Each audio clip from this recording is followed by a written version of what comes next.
श्री ब्रह्म पुराण ज्येष्ठ पूर्णिमा को श्री कृष्ण, बलराम और सुभद्रा के स्नान का उत्सव तथा उनके दर्शन का महात्म। मुनियों ने पूछा, ब्रह्मा जी, भगवान श्री कृष्ण का स्नान किस समय और किस विधि से होता है? विविधज्ञों में श्रेष्ठ हमें उसकी विधि बताइए। ब्रह्मा जी बोले, मुनियों, श्री कृष्ण, बलराम और सुभद्रा का स्नान परम पुण्यमय और सब पापों का नाशक है। मैं उसकी विधि आदि का वर्णन करता हूँ, सुनो। ज्येष्ठ मास में पूर्णिमा को ज्येष्ठा नक्षत्र आने पर वहाँ हर समय श्री हरि का स्नान होता है। वहाँ सब तीर्थ में कूप है जो अत्यंत निर्मल और पवित्र माना गया है। उक्त पूर्णिमा को उसमें भगवती गंगा प्रत्यक्ष रूप से प्रकट होती है। अतः ज्येष्ठ की पूर्णिमा को स्वर्ण में कलशों से श्री कृष्ण, बलभद्र और सुभद्रा के स्नान के लिए उस कूप से जल निकाला जाता है। इसके लिए एक सुंदर मंच बनवाकर उसे पताका आदि से अलंकृत किया जाता है। वह सुदृढ़ और सुखपूर्वक चलने योग्य बना होता है। वस्त्र और फूलों से उसे सजाया जाता है। वह कूप विस्तृत होता है और धूप से सुवासित किया जाता है। उस पर श्री कृष्ण और बलराम को स्नान कराने के लिए श्वेत वस्त्र बिछाया जाता है।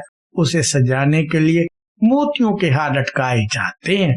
भांति भांति के वाद्यों की ध्वनि होती रहती है। उस मंच पर एक ओर भगवान श्री कृष्ण और दूसरी ओर भगवान बलराम विराजते रहते हैं। बीच में सुभद्रा देवी को पधराकर जय जयकार और मंगल घोष के साथ स्नान कराया जाता है। उस समय ब्राह्मण, क्षत्रिय, वैश्य, शूद्र तथा अन्य जाति के लाखों स्त्री पुरुष उन्हें घेरे रहते हैं। गृहस्थ, स्नातक, सन्यासी और ब्रह्मचारी सभी मंच पर विराजमान भगवान कृष्ण और बलराम को स्नान कराते हैं।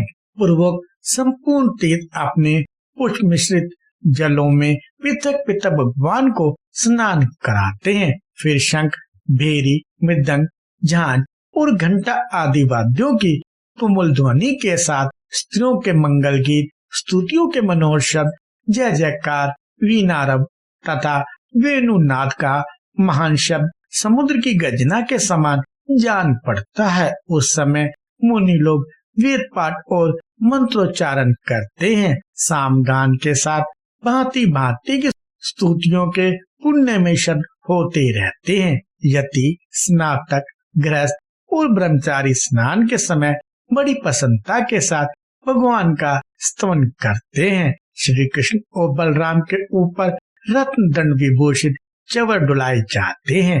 आकाश में यश, विद्याधर, सिद्ध, किन्नर, अप्सराएं, देव, गंधर्व, चारण, आदित्य, वसु, रुद्र, साध्य, विश्वदेव, मरुदगण, लोकपाल तथा अन्य लोग भी भगवान पुरुषोत्तम की स्तुति करते हैं। देव देवेश्वर पुराण पुरुषोत्तम, आपको नमस्कार है। जगत पालक भगवान जगन्नाथ, आप सृष्टि, स्थिति और संहार करने वाले हैं।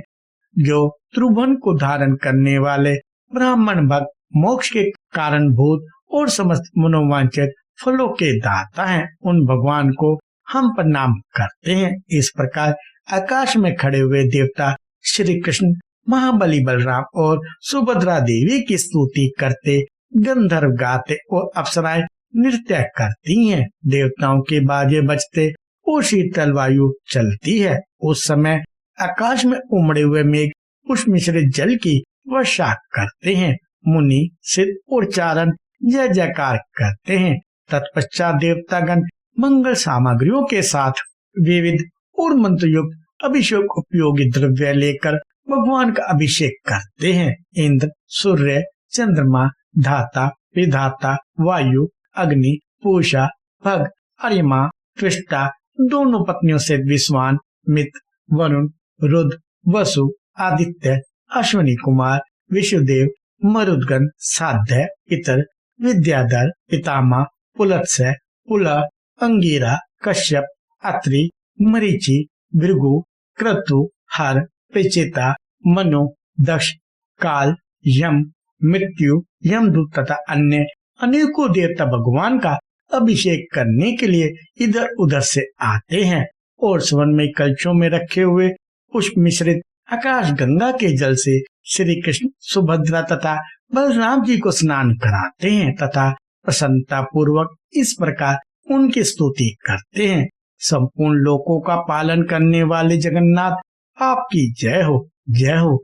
आप भक्तों के रक्षक तथा शरणागत वत्सल हैं। संपूर्ण भूतों में व्यापक आदिदेव, आपकी जय हो। नाना तत्व के कारण भूत वासुदेव, आप असुरों के संहारक, दिव्य मत्स्य रूप धारण करने वाले, समस्त देवताओं में श्रेष्ठ तथा समुद्र में शयन करने वाले हैं।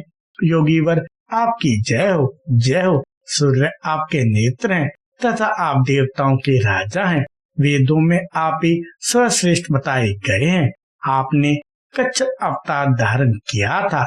आप श्रेष्ठ यज्ञ स्वरूप है। आपकी नाभि से कमल उत्पन्न हुआ था, इसलिए आप पद्मनाम कहलाते हैं। आप पहाड़ों पर विचरने वाले तथा योगशाली हैं। आपकी जय हो, जय हो। महान वेग धारण करने वाले विष्णुमूर्ति, चक्रधर, भूतनाथ, धरणीधर, शेषायी, आपकी जय हो, जय हो।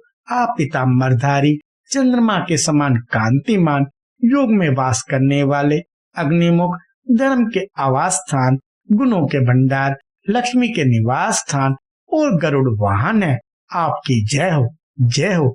आप आनंद निकेतन, धनध्वज, पृथ्वी के आश्रय स्थान और दुर्बोध चरित्र वाले हैं। योगी पुरुष ही आपको जान पाते हैं। आप यज्ञों में निवास करने वाले तथा वेदों के वेद हैं। आप शांति प्रदान करने वाले और योगियों के ध्येय हैं। आपकी जय हो, जय हो। आप ही सबका पालन पोषण करते हैं। ज्ञान आपका स्वरूप है। आप लक्ष्मी निधि हैं। भाव भक्ति से ही आपका ज्ञान होना संभव है। मुक्ति आपके हाथ में है। आपका शरीर निर्मल है। आप सद्गुण के अधिष्ठान, समस्त गुणों में समृद्धशाली, यज्ञकर्ता, निर्गुण तथा मोक्ष प्रदान करने वाले हैं। भूमंडल को शरण देने वाले परमेश्वर, आपकी जय हो, जय हो। आप दिव्य कांति से संपन्न, समस्त लोकों को शरण देने वाले, भगवती लक्ष्मी से संयुक्त, कमल के से नेत्रों वाले, सृष्टि कारक, योग मुयुक्त, अलसी के फूलों की भांति श्याम अंगों वाले, समुद्र के भीतर शयन करने वाले, लक्ष्मी रूपी कमल के भमर तथा भक्तों के अधीन रहने वाले हैं। लोकांत, आपकी जय हो, जय हो। आप परम शांत, परम सारभूत, चक्र धारण करने वाले, सर्पों के साथ रहने वाले, नील वस्त्रधारी, शांति कारक, मोक्षदायक तथा समस्त पापों को दूर करने वाले हैं। आपकी जय हो, जय हो। बलराम के छोटे भाई जगदीश्वर श्री कृष्ण, आपकी जय हो। पद्म पत्र के समान नेत्रों वाले तथा इच्छा अनुसार फल देने वाले प्रभु, आपकी जय हो। चक्र और गदा धारण करने वाले नारायण, आपका वक्षस्थल वनमाला से आच्छादित है। आपकी जय हो। लक्ष्मीकांत विष्णु, आपको नमस्कार है। आपकी जय हो। इस प्रकार श्री कृष्ण, बलराम और सुभद्रा का स्तवन, दर्शन और वंदन करके देवता लोग अपने अपने स्थान को चले जाते हैं। उस समय जो मनुष्य मंच पर विराजमान पुरुषोत्तम श्री कृष्ण, बलभद्र और सुभद्रा का दर्शन करते हैं, वे अविनाशी पद को प्राप्त होते हैं। सहस्त्र गोदान, विधिवत भूमिदान, अर्घ्य और आतिथ्य पूर्वक अन्नदान, विविध वर्षोत्सव, ग्रीष्म काल में जलदान, चंद्रायन व्रत के अनुष्ठान तथा शास्त्रोक्त विधि से एक मास तक उपवास करने से जो फल होता है, वही मंच पर विराजमान श्री कृष्ण का दर्शन करने से मिल जाता है। अथवा अधिक कहने की क्या आवश्यकता। संपूर्ण तीर्थों में व्रत और दान का जो फल बतलाया गया है, वह मंचस्थ श्री कृष्ण, सुभद्रा और बलराम का दर्शन करने मात्र से प्राप्त हो जाता है। अतः स्त्री हो या पुरुष, सबको उस समय पुरुषोत्तम का दर्शन करना चाहिए। इससे सब तीर्थों में स्नान आदि करने का फल मिलता है। भगवान के स्नान किए हुए शेष जल को अपने शरीर पर छिड़कना चाहिए।